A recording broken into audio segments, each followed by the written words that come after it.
Bismillahirrahmanirrahim, dengan nama Allah yang Maha Pemurah lagi Penyayang. Abwabut Tibbi, bab-bab perubatan. Daripada Rasulullah sallallahu alaihi wasallam, Rasulullah sallallahu alaihi wasallam. Bab-bab ini bukan dia kutip daripada mutiara kata hadis-hadis Nabi sallallahu alaihi wasallam dan kupasannya. Tuan-tuan yang dirahmati dan dikasihi oleh Allah Subhanahu wa taala, bermula segala bab ubat-ubatan itu, inilah tempatnya. Bermula segala maksudnya kebanyakan. Berkaitan dengan perubatan, inilah tempatnya, hadis-hadisnya. Yang di sini hadis daripada Rasulullah sallallahu alaihi wasallam. Yang mana bab-bab ini akan dibawa dipindahkan daripada hadis-hadis Nabi sallallahu alaihi wasallam dan kupasannya. Masalah ketahuilah kiranya ya saudaraku, ubat-ubatan itu ada dua macam. Maksudnya ubat-ubat itu ada dua kategori. Pertama, ubat-ubatan hati, ubat hati. Keduanya ubat bagi anggota badan. Kerana dua-dua itu ada penyakit. Sebab tu ulama hati, iaitu ulama tasawuf ni, diibaratkan seperti doktor. Begitu juga anggota badan. Ada penyakit-penyakit yang boleh terkena pada anggota badan kita. Sama ada mata, lidah, penyakit zahir. Penyakit zahir contohnya pada lidah. Lidah mungkin boleh kena penyakit-penyakit lidah lah, ulcer dan sebagainya. Tapi penyakit yang batinnya seperti mengata orang, mengutuk, menyakiti dengan lidah, mengumpat, mencerca, mengadu domba. Penyakit-penyakit lidah pun juga banyak. Itu satu daripada contoh. Begitu juga mata, telinga, tangan, kaki, jantung, hati, buah pinggang. Jadi segala-gala itu sebenarnya boleh ada penyakit-penyakit pada anggota zahir. Sebenarnya Rasulullah sallallahu alaihi wasallam telah diutuskan sebagai rahmat kepada sekalian alam dan telah disempurnakan agama ini sebagai cara hidup. Maka dalam agama ini, dalam Islam itu, dia cukup lengkap. Semua ada, zahir dan batin. Penyakit zahir dan penyakit batin. Hari ini kita akan bicarakan penyakit zahir. Dulu kita banyak bicara penyakit batin. Penyakit zahir ni seperti apa? Sakit mata, sakit telinga, demam, daripada hadis Rasulullah sallallahu alaihi wasallam. Maka ubat-ubatan, dia kata, dan ubat-ubatan anggota badan itu ialah yang dibicarakan di dalam hadis-hadis yang akan datang ini, yang kita bakal belajar dan akan kita kutip. Setengahnya datang daripada syarak salawatullah.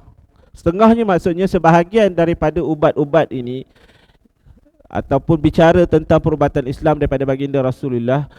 Kenapa kita ni nak ambil daripada Rasulullah? Soalan. Sedangkan kita dah ada doktor.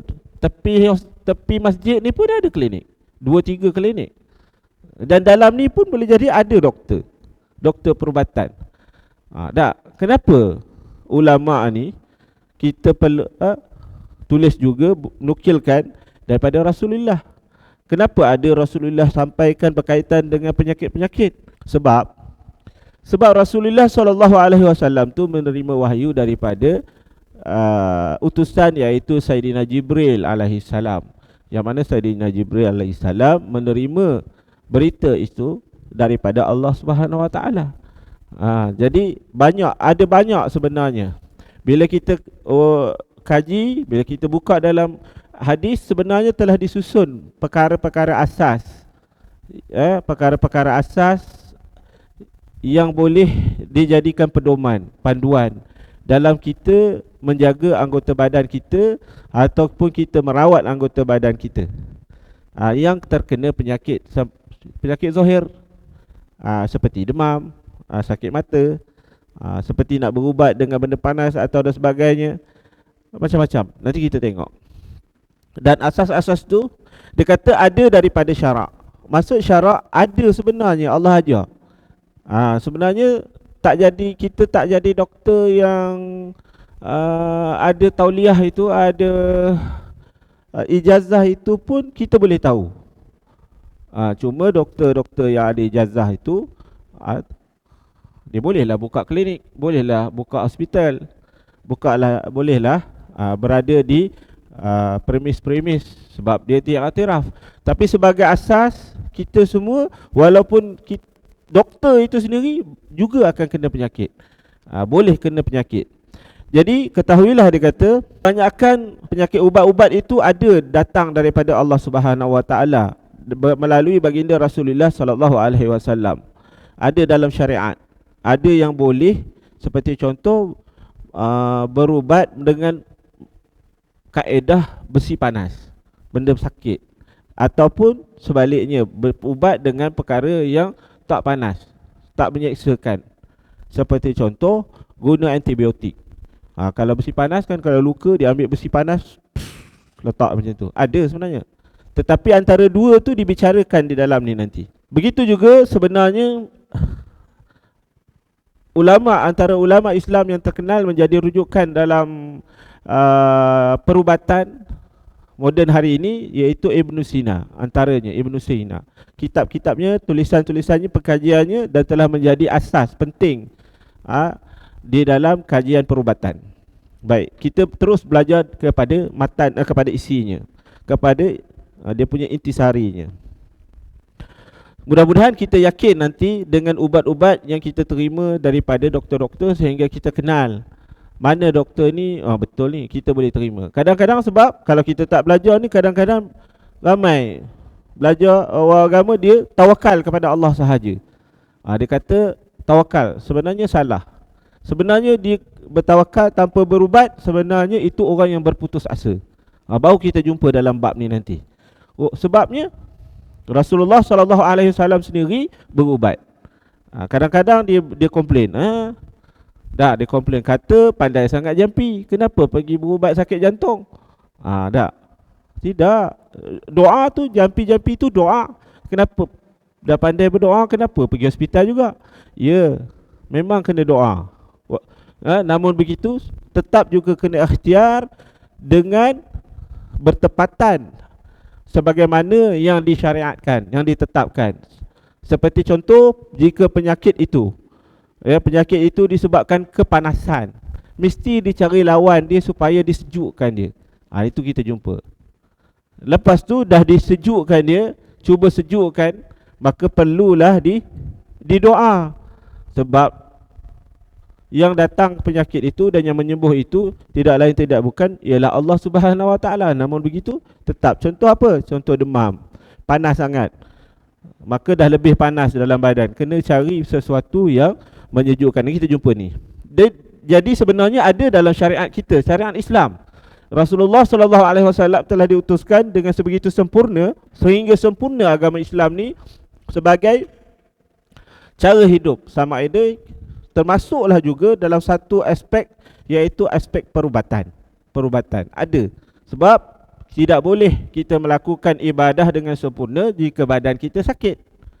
Payah kita melaksanakan ibadah. Sama ada ibadah itu ibadah yang berkaitan di dunia atau akhirat, kerja dunia atau kerja akhirat. Susah kalau kita nak melaksanakannya sekiranya kita sakit. Dalam ni kita akan juga jumpa nanti apakah penyakit-penyakit yang sebenarnya memang boleh diubati, apakah penyakit-penyakit yang sebenarnya memang tak ada ubat dah. Kita tengok jumpa, kita ada jumpa, nanti kita jumpa lah. Dan setengahnya datang daripada lainnya. Maksudnya setengahnya, sebahagian daripada ubat-ubat itu tak ada daripada hadis Nabi, tak ada dalam Al-Quran, tak ada hadis Nabi, tetapi melalui pengalaman-pengalaman umat yang terdahulu sebelum Islam lagi. Namun begitu tidak menjadi kesalahan diamalkan kerana dia tidak bercanggah dengan syariat Islam, seperti tidak menggunakan perkara-perkara yang diharamkan, seperti tidak menggunakan daripada elemen-elemen babi, najis, khinzir, ataupun menggunakan perkara-perkara yang memabukkan, yang menjejaskan akal. Maka ada juga. Begitu juga sama ada doa, ubat-ubat itu berbentuk doa. Pertama, doa daripada Nabi SAW, daripada Al-Quran, ataupun doa sebenarnya pada umat yang sebelum tu, tetapi tidak sekali-kali bercanggah dengan syariat Islam. Tidak ada canggah apa-apa pun, tak ada syirik pada Allah, tidak ada khurafat, tetapi ia mujarab. Boleh. Dan kebanyakan dengan jalan uji, iaitu terbahagi atas dua bahagian. Pertama, barang yang tidak berhajat kepada fikir dan tilik. Dia kata dalam kitab ini, pengenalan ini, kebanyakannya dengan uji kaji. Ada uji kaji sebenarnya. Terbahagi kepada atas dua bahagian. Pertama, uji kaji yang tiada berhajat kepada fikir. Ujian tu tak payah fikir. Jadi dipanggil ilmu tasawur. Just cuma gambaran. Tasawur nazari. Tasawur tapi dia nazari. Tidak perlu fikir dan tilik, seperti menolak lapar dan dahaga dan lainnya. Seperti menolak, maksudnya menghilangkan lapar dan dahaga. Tak payah fikir, senang je. Kalau dah lapar, makan. Itu saja ubatnya. Ubat kepada lapar, makan. Ubat kepada dahaga, minum. Ubat pada penat, rehat. Itu juga walaupun perkara ini dikategorikan sebagai satu benda yang penyakit. Contoh penyakit yang dipanggil tak perlu fikir. Ubat dia tak perlu fikir. Tak payah. Kalau begitu, tak payah jumpa doktor, buang-buang duit. Cuma berehat. Keduanya barang yang berhajat pada tilik dan fikir. Yang kedua ni susah, iaitu perlu kepada menilik dan berfikir, artinya mengkaji dan berfikir. Seperti menolak barang yang jadi di dalam badan dan barang yang keluar daripada pertengahan panas dan dingin. Ini contoh perkara-perkara penyakit dalam badan akibat daripada bakteria, virus dan sebagainya yang ada dalam badan kita. Yang ini perlu pengkajian khusus, perlu kepada satu alat-alat yang lain seperti mikroskop, perlu alat dengar. Ini diterima oleh Islam. Sebenarnya ada. Jadi jangan ada yang mengaji pondok, mengaji agama tak nak pergi hospital. Salah. Kena pergi. Diterima sebenarnya. Tengok ada dalam kitab. Jadi kalau kita yang sakit tak nak pergi, tak nak terima ubat-ubat perubatan di hospital dan sebagainya, maka sebenarnya kita salah. Jadi memang betul, ada dalam perubatan, ada barang yang perkara-perkara yang perlu ada kajian. Ini dicatat, ini yang dicatat oleh Ibn Sina. Kajian demi kajian itu direkodkan dan sebagainya, maka jadi panduan. Dan tiap-tiap daripada panas, seperti masalah daripada pertengahan di antara panas dan dingin, panas dan sejuk, macam mana nak buat, itu perlu pengkajian. Macam mana, bahan apa yang perlu, paracetamol ke perlu dimasukkan, ataupun cukup dengan air ke, kalau dia panas sangat guna air ke, ataupun dan sebagainya. Ada kaedah-kaedah, sama ada memasukkan dalam badan ke, atau sapu di luar ke, ataupun ada kaedah-kaedah lain yang boleh diguna pakai sebenarnya. Dan tiap-tiap daripada panas dan dingin itu ada kalanya cenderung kepada basah atau kering. Contoh kata lagi, dan boleh jadi disebabkan kepanasan dan terlalu sejuk tadi, ada juga kena kaji. Nak kena sejukkan dengan benda kering, atau nak perlu panaskan dengan perkara yang basah. Kena tengok. Dia tengok basah atau kering. Maksudnya di sini, ini asas saja. Orang doktor dia boleh terima lah. Ada satu ubat yang perlu tak boleh dibasahkan. Dia kena sejukkan badan dia, tapi tak boleh kena air. Kalau kena air lagi menyebabkan merebak penyakit dia tu. Dia kena disejukkan tetapi mesti tak boleh basah. Ada yang kena sejukkan tapi kena basahkan dia. Ada yang kena panaskan. Kena, sebab dia dah terlalu sejuk, kena dipanaskan. Maka ubat dia selimut. Ubat dia mungkin makan ubat-ubat yang memanaskan badan dia daripada bahan-bahan yang memanaskan seperti halia, tak? Sumber-sumber perkara macam itulah. Ataupun kalau dia panas sangat, kena cari perkara unsur-unsur yang berkait-kait yang bagi dia sejuk. Nanti kita jumpalah. Atau kepada barang yang tersusun daripada basah dan kering. Daripada ini di antara kering dan basah lah ni. Dan kebiasaan barang yang dilawankan satu daripada basah dan kering itu dengan lawannya dan menolaknya itu terkadang di luar badan, seperti di lumur, dibarut, sapu minyak dan ubat-ubat lain. Ubat-ubat lain. Ada situ ubat-ubat lain.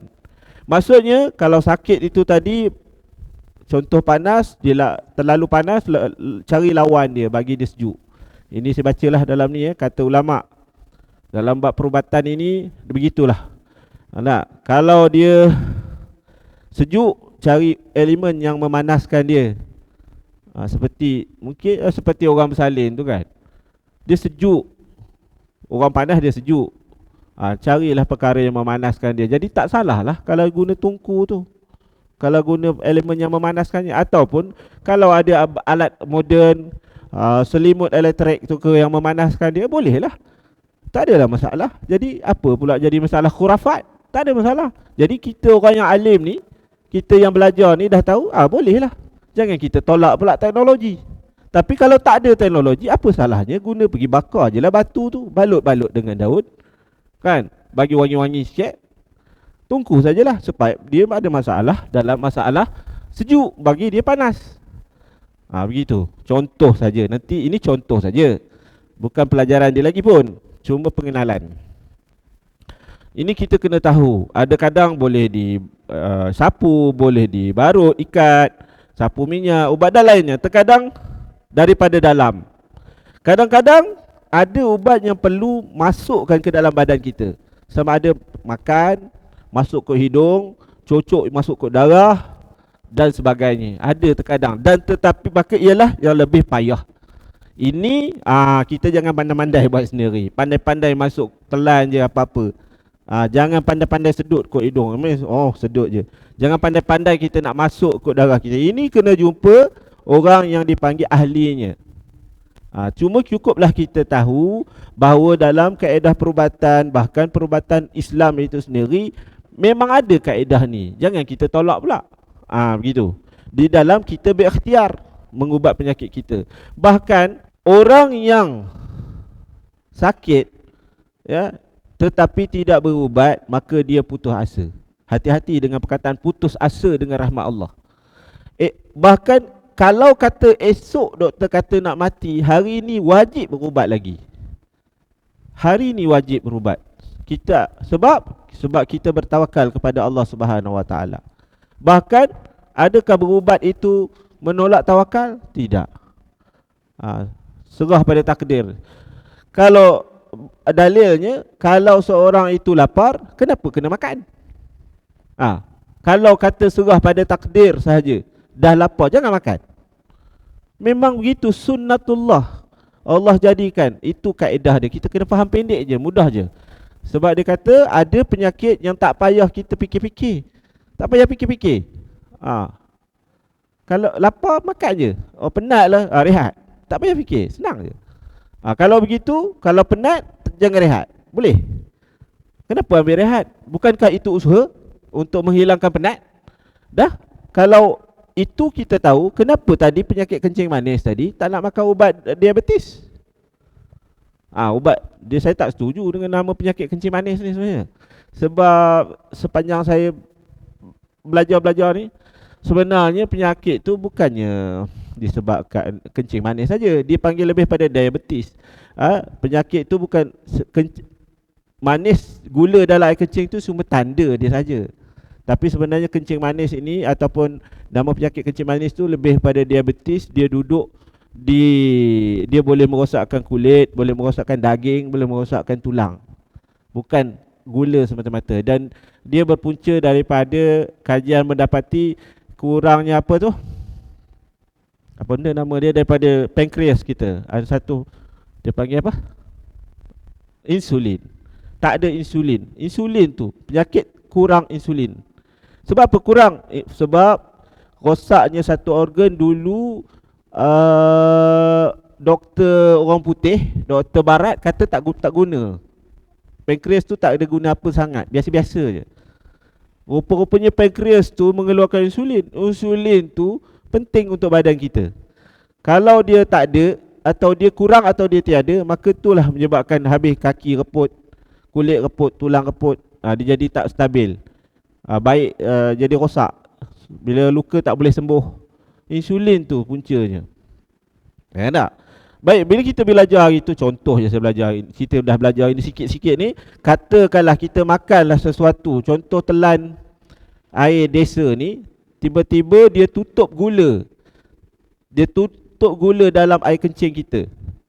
Tak nampak, tapi sebenarnya insulin tak ada juga. Keluar-keluar, ambil ukur, pengukur alat moden sekarang, ukur-ukur tengok gula tak ada. Tapi sebenarnya dia tutup saja. Adakah penyakit diabetes tu kita dah baik sebenarnya? Baik ke?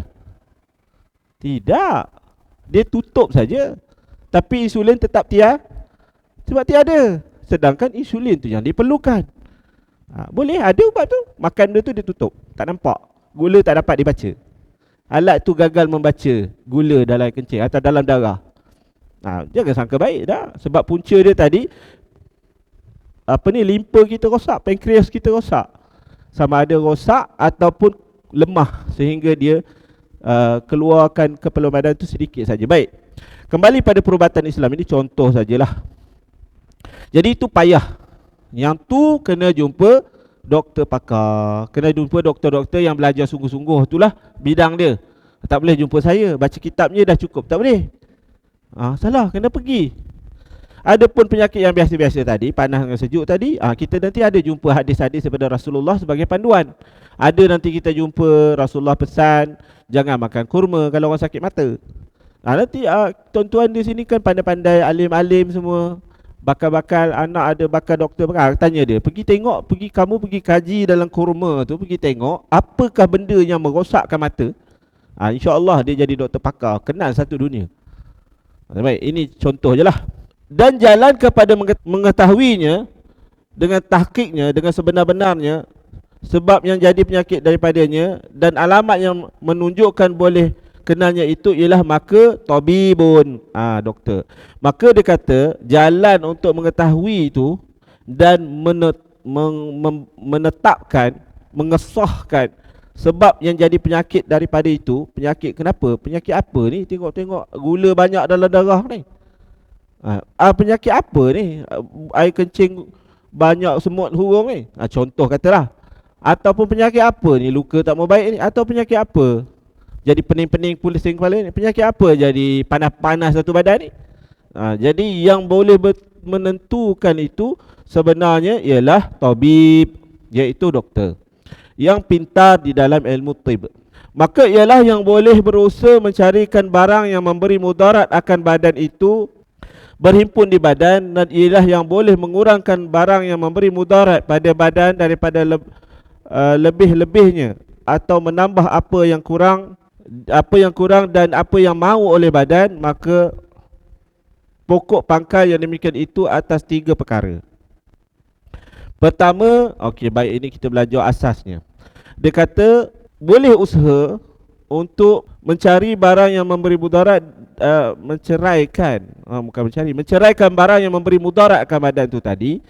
Usaha yang kita boleh lakukan sekarang ni, yang kita ni bukan doktor, kita ni orang awam je, kita ni duduk masjid ni.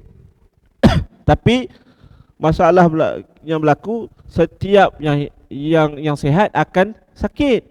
Kita akan jadi sakit, sampai masa sakit kita akan sakit. Apa yang kita boleh buat supaya kita boleh mengelak daripada penyakit itu atau mengurangkan mudaratnya? Jadi dikata 3 perkara. Pokok pangkalnya kitab kata 3 perkara. Memelihara akan kesihatan, jaga kesihatan. Belum kena al-wiqayah tu khairun minal ilaj. Memelihara lebih baik daripada mengubati. Yang pertama. Yang kedua, berpantang daripada yang memberi mudarat. Menahan diri, berpantang. Kalau dah perkara tu mudarat, jangan ambil. Ini sabit dalam kitab. Maknanya betul lah doktor kata kalau perkara tu mudarat, katalah makan gula-gula tu, gula-gula, coklat manis tu boleh menambah kita punya kesan penyakit diabetes kita, maka betul lah, maka kita kena pantang. Contoh lagi, orang sakit mata, Rasulullah pesan janganlah makan kurma dulu. InsyaAllah baik, bahagialah, cepatlah baiknya. Ketiga, membuang benda-benda yang busuk dalam badan dengan mengeluarkan darah atau meminum sesuatu. Dan memuntahkannya. Yang ketiga perkara yang kita boleh buat iaitu mengeluarkan benda-benda yang busuk. Artinya perkara-perkara yang tak pakai. Busuk ni boleh dikatakan toksik dalam badan, ataupun perkara-perkara yang tidak diperlukan oleh badan. Seperti ialah darah berlebih, ada lemak banyak ke, kolesterol ke namanya kan. Apa lagi nama-namanya, macam-macam lah. Ada kuman ke, ada cacing ke dalam perut, macam-macam lah benda-benda perkara parasit yang ada dalam badan ni keluarkan. Asas dia begitu. Nak buat macam mana, nak sedut ke, nak belah sikit ambil simbuang letak tepi ke, kita nak muntahkan benda, tertelan sesuatu dalam perut kita ni, kita muntahkan ke kalau boleh muntahkan. Ataupun kalau dah ada dalam darah seperti bisa ular kan misalnya, racun termasuk dalam darah, sedut dia bagi keluar. Sama sedut, nak sedut macam mana, itu Allah serah pada kita. Ciptalah alat penyedut macam mana nak sedut tu. Ataupun minum sesuatu yang boleh dia keluar melalui sistem perkumuhan kita. Dia keluar nanti sini dalam najis kita, sama ada kubul dan dubul. Itu diterima dan diajar oleh Islam. Okey, habis. Bab menyatakan tentang hamiyah. Bab menyatakan tentang penyakit demam, macam mana ubat dia. Tapi tak sempat belajar. Kita belajar asas dulu, iaitu bab perubatan dalam Islam ni wujud, ada, dan itu cara dia. Maksudnya mesti kita berikhtiar walaupun esok kita nak mati. Kalau kita tak ikhtiar, dia kategori satu lagi saya bagi tahu awal-awal sebab saya dah baca kitab ni ujung-ujung itu. Putus asa. Wala tayasu min rahmatillah. Allah kata, jangan kamu berputus asa daripada rahmat Allah. Bahkan ada orang yang telah pun Allah janjikan syurga, iaitu mati syahid. Tahap tertinggi sekali mati syahid. Tapi Rasulullah kuis dengan kaki. Sebab apa? Ketika panah tu dah terkena pada dia, sikit lagi nak kena jantung, tapi dia rasa sakit. Dia putus asa dengan rahmat Allah, dia tolak sikit lagi, panah tu pup kena jantung dia, mati. Dia tak berusaha. Padahal sikit lagi dia nak dapat syurga, rahmat Allah. Sebab itulah kita sikit lagi sebenarnya kita nak dapat rahmat Allah, nak mati dah esok. Tapi bila kita kata putus asa, habis aku dah biarlah, putus asa dah, nak mati je dah, biar mati lagi bagus. Padahal Allah panjangkan sikit tu, sempat kita beristighfar, contoh kata. Manalah tahu. Jadi sebab tu biarlah esok pun nak mati, dia lagi nak mati, kita hari ni lagi makan ubat. Sebab apa? Sebagai ketaatan kita kepada Allah dan Rasul. Ketaatan kita. Kita jangan tak payah dah, dah mati dah, buat je lah apa-apa pun. Tak payahlah tahan-tahan lagi. Tak. Kita tak tahu bila kita mati. Tetap kita kena usaha menghilangkan mudarat. Mudah-mudahan kita termasuk dalam kategori orang yang bertawakal. Innallaha yuhibbul mutawakkilin. Sesungguhnya Allah itu suka, mencintai orang yang bertawakal. Kalau Allah dah sayang, maka mana ada tempat orang yang Allah sayang dalam neraka. Itu je kita kena ingat. Orang yang Allah sayang, Allah yang bagi rahmat, tempat dia di sisi Allah, di dalam keredaan Allah. InsyaAllah dia beri syurga daripada Allah Subhanahu Wa Taala. Dah. Itu ilmunya yang kita perlu hadam. Sebab tu walaupun saya tengok bab ini bab perubatan, tapi dia punya syarah dia dalam ni nanti banyak perkara-perkara yang melibatkan ketauhidan, melibatkan takdir, nanti melibatkan nanti angin, melibatkan ilmu tauhid. Begitu juga dalam ni nanti, dalam bab ini dia pelajaran yang mudah-mudah. Maknanya yang Rasulullah pesan itu mudah-mudah saja kita boleh buat. Yang mudah-mudah. Tapi yang teruk-teruk dia dah bagi tahu dah. Yang susah-susah tadi dia suruh pergi pada pakarnya, pada orang yang betul-betul mengkaji tentang alat, apakah medium yang nak dimasukkan ke badan tu tadi. Itu kena jumpa tabib. Tapi yang mudah-mudah seperti basah sejuk, boleh. Setakat beli minyak angin RM10 dekat kedai, boleh, kita sapu, tak payahlah kita buang duit. Dan yang penting sekali berkaitan dengan keimanan kita kepada Allah Subhanahu Wa Taala. Sebab tu insya-Allah Kita akan mulakan bab ini pada mula hari ini. Nanti minggu-minggu akan datang, bulan-bulan akan datang, kita akan habiskanlah. Tak banyak, tapi biasanya 2 tahun baru habis. Sekadar itu, kita tangguhkan dengan tasbih kafarah dan suratul As. Wabillahi taufiq wal hidayah. Assalamualaikum warahmatullahi taala wabarakatuh.